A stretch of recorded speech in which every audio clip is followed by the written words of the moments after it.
तो शुरुआत हुई एक बहुत ही मासूम से फैसले से। दोस्तों के साथ एक वीरान घर घूमना, एक ऐसी जगह जिसकी एक स्याह प्रतिष्ठा थी। स्थानीय लोगों ने चेताया भी था, पर चेतावनी को मजाक में उड़ा दिया गया। उन्हें जरा भी अंदाजा नहीं था कि उनका ये छोटा सा रोमांस एक कभी न खत्म होने वाले बुरे सपने में बदलने वाला था। तो वो लोग घर के अंदर गए और अंदर जाते ही नेहा को अचानक चक्कर आने लगे। उसने सहारा लेने के लिए बस अपना हाथ बढ़ाया और एक दीवार को छू लिया। एक छोटा सा, लगभग ना के बराबर एक्शन, पर यही वो पल था जिसने सब कुछ बदल दिया। जैसे ही उसने दीवार को छुआ, नेहा के मुंह से बड़े अजीब शब्द निकले। यहाँ कोई बहुत समय से अकेला है। उसके दोस्तों ने इसे मजाक समझकर टाल दिया, इस बात से पूरी तरह अनजान कि उन्होंने अभी अभी कुछ बहुत ही भयानक होते हुए देखा था। उस रात के बाद नेहा बदलने लगी। जो कभी उनकी प्यारी बेटी थी, वो अब धीरे धीरे एक अजनबी बनती जा रही थी और उसके बर्ताव ने उसके परिवार को अंदर तक डरा दिया था। हर गुजरते दिन के साथ उसका व्यवहार और भी अजीब होता गया। वो ठीक रात 3 बजे उठकर एक कोने में बैठ जाती, बिना किसी वजह के जोर जोर से हंसने लगती और ऐसी भाषाओं में बात करती जो उसने कभी सीखी ही नहीं थी। हर नया कदम परिवार की चिंता को एक गहरे खौफ में बदल रहा था। जवाब के लिए बेताब परिवार ने हर मुमकिन दरवाजा खटखटाया। वो उसे डॉक्टरों के पास ले गए। सोचा शायद आधुनिक विज्ञान कुछ बता पाए, और साथ ही वे प्राचीन विश्वासों की ओर भी मुड़े और आध्यात्मिक जानकारों से मदद मांगी। लेकिन विज्ञान के पास कोई जवाब नहीं था। दवाओं का बिल्कुल कोई असर नहीं हो रहा था।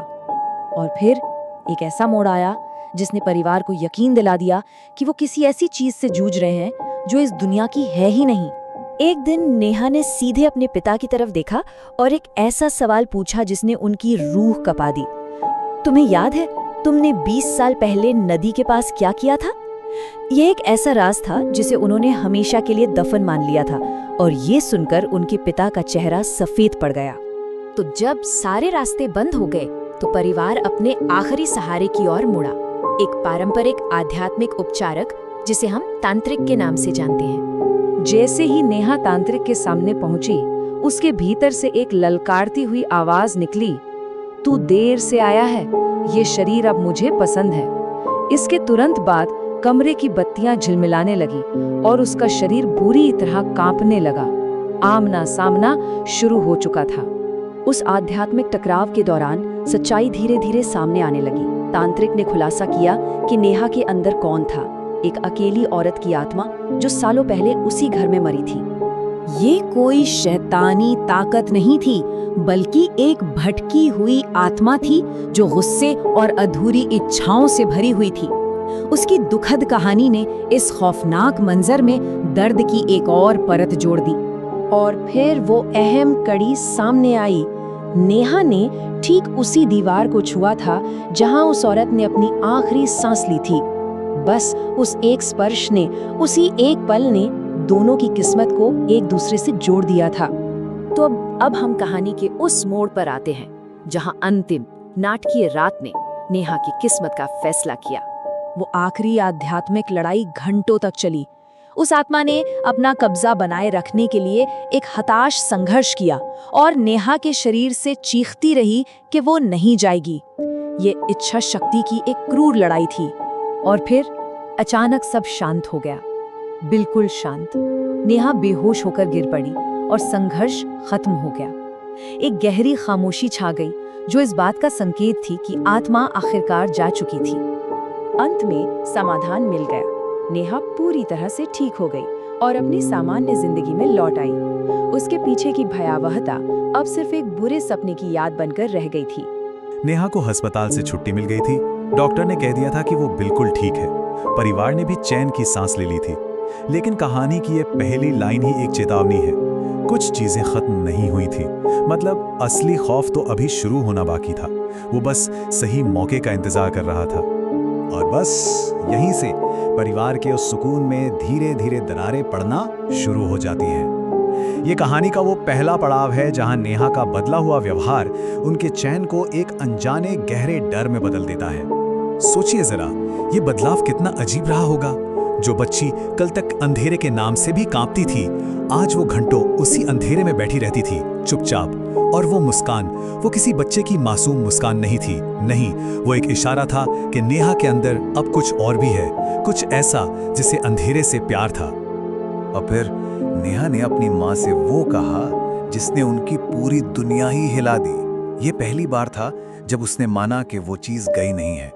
पर ज़्यादा डरावने वाली बात ये नहीं थी, ज़्यादा डरावना था ये कहना कि वो अंदर रहना सीख रहा है। मतलब वो कोई मामूली भूत नहीं था जो बस कब्जा करना चाहता हो।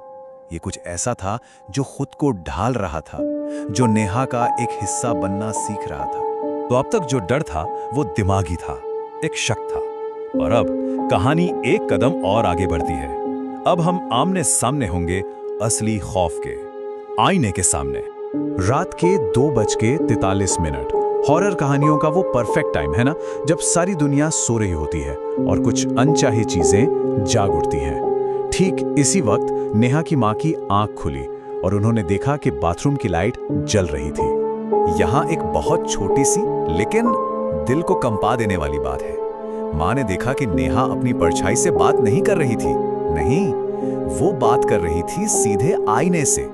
मानो शीशे के उस पार सच में कोई हो जो उसे सुन रहा था और शायद जवाब भी दे रहा था। ये शब्द ये बताते हैं कि नेहा के अंदर जो भी है वो सिर्फ डरावना नहीं है, वो चालाक है, बहुत ज्यादा चालाक। उसे पता था कि कोई उन्हें देख रहा है। और जैसे ही माँ ने नेहा को आवाज दी, आईने पर अचानक से भाप जम गई, जैसे उस चीज ने अपनी मौजूदगी को छिपा लिया हो। अब तक जो भी हो रहा था वो नेहा के जागते हुए हो रहा था, लेकिन अब उस चीज ने उसके सपनों पर भी कब्जा करना शुरू कर दिया था। नेहा अब वो चीजें, वो यादें देख रही थी जो उसकी थी ही नहीं। उसके सपनों में ये टूटी फूटी तस्वीरें आने लगी, एक पुराना सा कुआं, मिट्टी से बनी एक दीवार और एक औरत जो बेबसी में अपना सिर उसी दीवार पर पटक रही थी। ये वो जगहें थी जहां नेहा अपनी पूरी जिंदगी में कभी नहीं गई थी। तो फिर ये यादें किसकी थीं? ये उस आत्मा के दर्द भरे अतीत के टुकड़े थे जो अब नेहा के दिमाग में अपनी जगह बना रहे थे। यहाँ नेहा सिर्फ एक सपना नहीं सुना रही थी, नहीं, वो उस आत्मा का दर्द, उसकी बेबसी, सब कुछ महसूस कर रही थी, जैसे वो सब कुछ उसी के साथ हुआ हो। दोनों की पहचान अब धीरे धीरे एक दूसरे में घुलने लगी थी। अब तक ये राज सिर्फ नेहा और उसकी माँ के बीच था, पर अब परिवार का एक और सदस्य इस खौफ का गवाह बनने वाला था, एक ऐसा सबूत जिसे झुटलाना नामुमकिन था।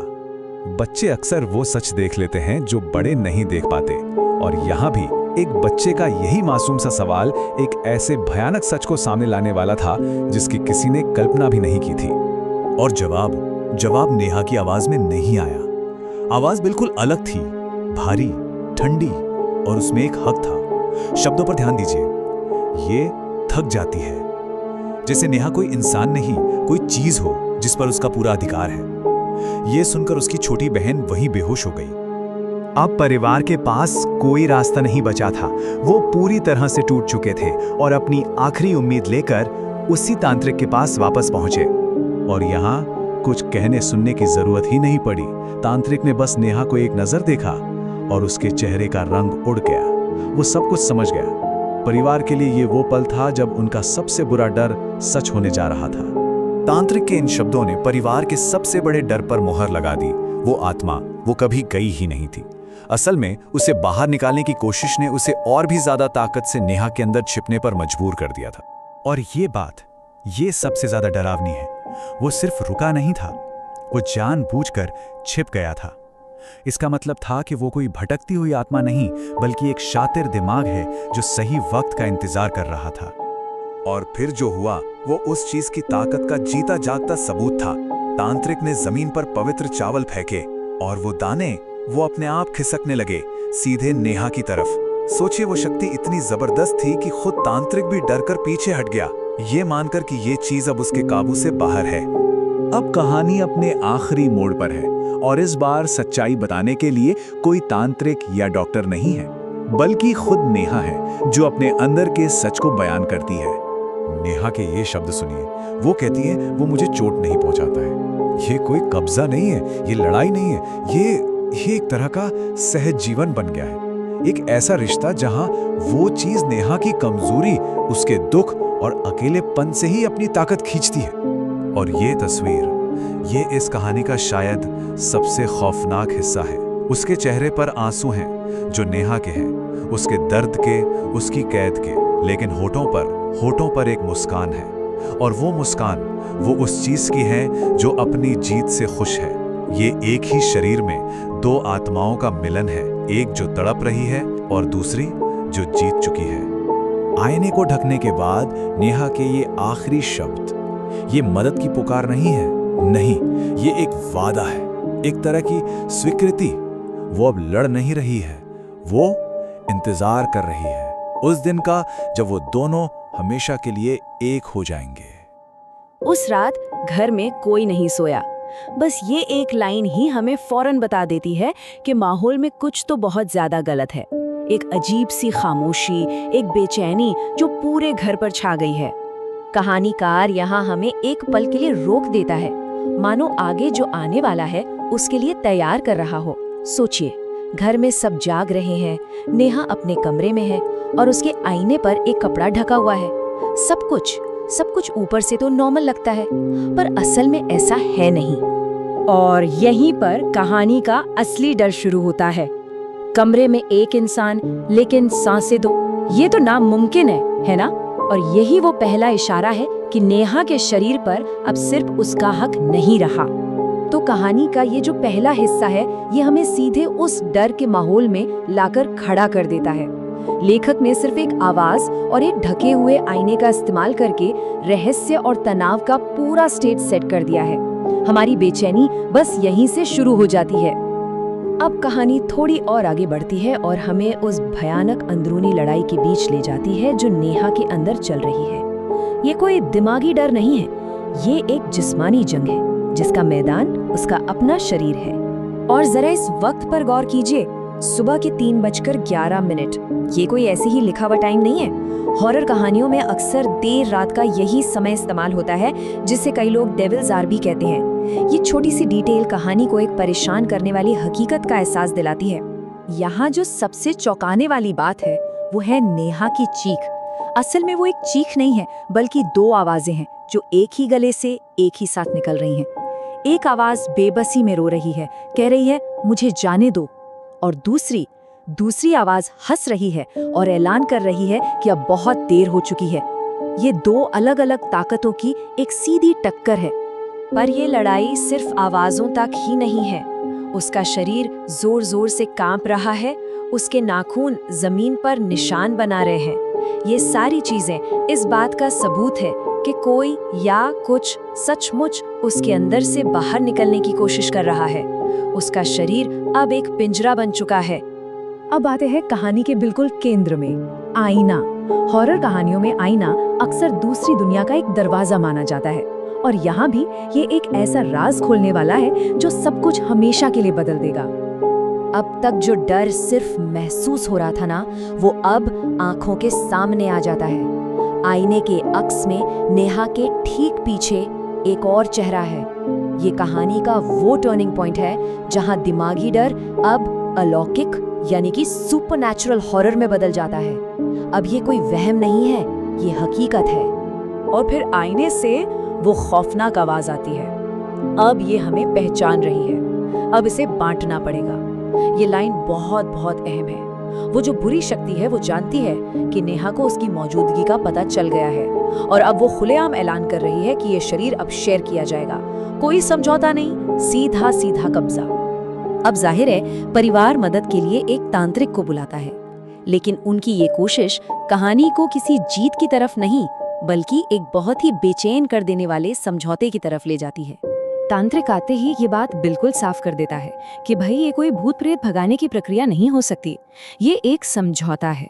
और कहानी का असली डर इसी बात में है कि उस बुरी ताकत को हराया नहीं जा रहा, बल्कि उसके साथ जीने की एक डील की जा रही है। और फिर वो दूसरी शक्ति अपना आखिरी पत्ता चलती है। वो धमकी देती है कि अगर उसे जबरदस्ती निकाला गया तो वो नेहा को भी अपने साथ ले जाएगी। और बस यही वो धमकी है जो परिवार को एकदम बेबस कर देती है और नेहा की किस्मत पर ताला लगा देती है। कहानी के आखिर में सब कुछ शांत हो जाता है। बाहर से देखने पर लगता है जैसे सब ठीक हो गया है, लेकिन इस दिखावटी शांति के पीछे एक भयानक सच छिपा हुआ है।